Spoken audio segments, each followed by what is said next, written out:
भारत देशाचे पंतप्रधान नरेंद्र मोदी आणि वनमंत्री गणेश नाईक यांच्या वाढदिवसानिमित्त ठाण्यामध्ये विविध ठिकाणी बॅनरबाजी करण्यात आलेली आहे। आपण सध्या नितीन कंपनी या परिसरात आहोत।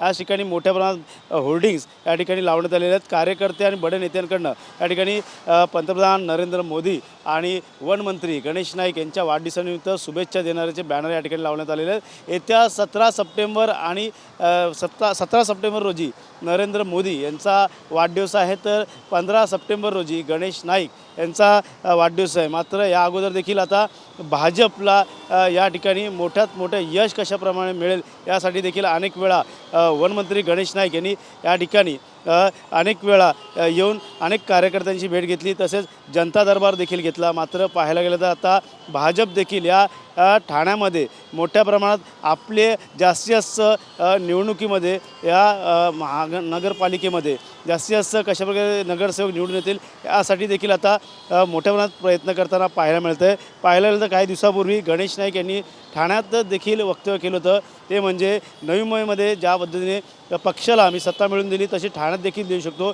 मात्र त्यासाठी तुम्हाला म्हणजे रावणाच्या अहंकाराचं दहन करावं लागेल असं वक्तव्य केलं होतं। त्यामुळे कुठंतरी राज्याचे उपमुख्यमंत्री आणि ठाण्याचे बालेकिल्ला असलेल्या एकनाथ शिंदे यांच्या वॉर्डामध्ये या ठाण्यामध्ये अशा प्रकारचं वक्तव्य करून कुठेतरी डिवसण्याचं काम गणेश नाईक यांनी केलं होतं। त्यामुळे नक्कीच आता भाजपने देखील आता एक पाऊल पुढे टाकलेलं आहे। त्यामुळे ठाण्यामध्ये शिवसेनेचा हा बालेकिल्ला मानला जाणार। या ठिकाणी महापौर देखील कशाप्रकारे बसेल याची देखील रणनीती आता सुरू केलेली आहे। त्यामुळे येणाऱ्या काळात आता नक्कीच या ठिकाणी ठाण्यामध्ये आता महापौर कोणाचा बसेल याची जय्यत तयारी देखील आता भाजपकडनं देखील आणि शिवसेनेकडनं केली जाते। मात्र महायुतीमध्ये कुठंतरी धुसफूस सुरू आहे का याचा देखील आता विचार करावा लागणार आहे। मात्र पाहायला गेलं तर या अगोदर देखील गणेश नाईक यांनी अनेक जनता दरबार घेतले, त्याला तोडीस तोड उत्तर म्हणून शिवसेनेने देखील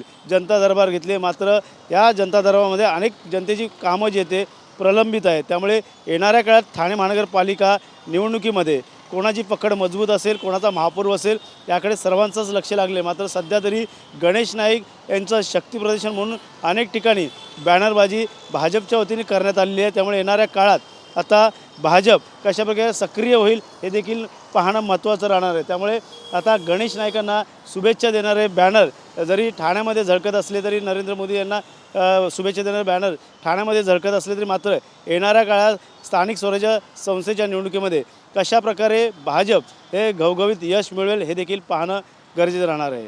त्यामुळे अथर्वसह गणेश सुरा, TV9 मराठी, ठाणे।